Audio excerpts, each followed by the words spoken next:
भगवान स्वामीनारायण के प्रकट होने के 245वें दिन अटलादरा मंदिर में एक शानदार अन्नकूट तैयार किया गया। आज चैत्र सुद नवमी को भगवान स्वामीनारायण के प्रकट होने के 245वें दिन बीएपीएस श्री स्वामीनारायण मंदिर अटलादरा में मेरे भगवान मेरा बर्तन मेरी थाली की सोच के अनुसार भक्त अपने घरों से 825 तरह की मिठाइयाँ, 2050 तरह के फरसाण, सूखे मेवे, फल, मुखवास, केक वगैरह कुल 3245 तरह के पकवान लाए और एक शानदार अन्नकूट तैयार किया गया।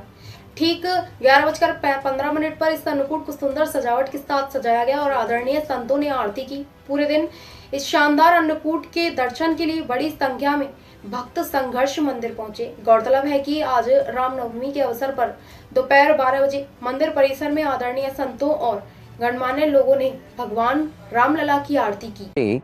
चैत्र सुद नोमनो महापवित्र दिवस है। पूर्ण पुरुषोत्तम भगवान श्री स्वामी जय स्वामीनारायण। आज चैत्र सुद नोमनो महापवित्र दिवस है।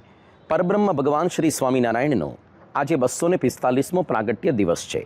साथे साथे भगवान श्री रामचंद्रजीनो पण आज प्रादुर्भाव थयो छे।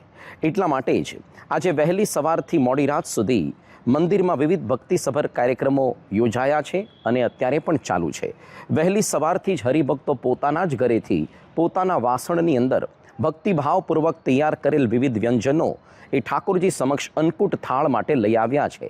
તેવી રીતે આજે 3245 વાનગીઓનો અન્નકૂટ મારા વાસણમાં મારું ભોજન કે મારી વાનગી ભગવાનને અર્પણ એ અંતર્ગત આજે ભગવાન સમક્ષ વિવિધ વ્યંજનોનો થાળ થઈ રહ્યો છે અને ઠાકોરજી સમક્ષ વહેલી સવારથી થાળ ગાન અને કીર્તન ગાન ભક્તિ ભજનનો કાર્યક્રમ પણ સાંજે 6 વાગ્યા સુધી થવાનો છે।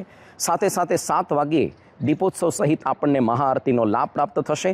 આજે બપોરે 12 વાગે ભગવાન શ્રી રામચંદ્રજીના પ્રાદુર્ભાવની આરતીનો પણ લાભ સમાજના વિવિધ આગેવાનો અને ધાર્મિક મહાપુરુષોની હાજરીમાં અત્યંત ભક્તિભાવપૂર્વક ઉલ્લાસની સાથે અને અત્યંત ભવ્યતાથી આ મંદિરના પરિસરની અંદર પણ એ આરતી પણ યોજાઈ છે અને સ્વામિનારાયણ જયંતીની મુખ્ય સભાનો લાભ રાત્રે 7:30 વાગ્યાથી 10 વાગ્યા સુધીમાં યજ્ઞપુર સભાગૃહની અંદર આપણને લાભ પ્રાપ્ત થશે અને મંદિર પર ભગવાન શ્રી સ્વામિનારાયણની પ્રાગટ્યની આરતીનો લાભ 10 અને 10 મિનિટે રાત્રે આપણને પ્રાપ્ત થશે।